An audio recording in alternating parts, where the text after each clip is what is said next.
Additive manufacturing, or you may know it as 3D printing, is a process of fabricating components in a layer-by-layer style.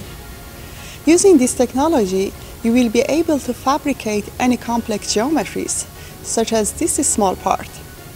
You will not be able to fabricate these structures with any other techniques in just one step. My work was on electron beam melting, so-called EBM process, as an additive manufacturing technique, which has received quite a lot of attention from different industries, such as aerospace, automotive, or medical industry. The main focus of my research was to fabricate components with least amount of defects, with improved surface quality, and high strength in the service life. I also developed unique melting strategies to tailor the microstructure of the material, which is not an easy task in the conventional manufacturing processes.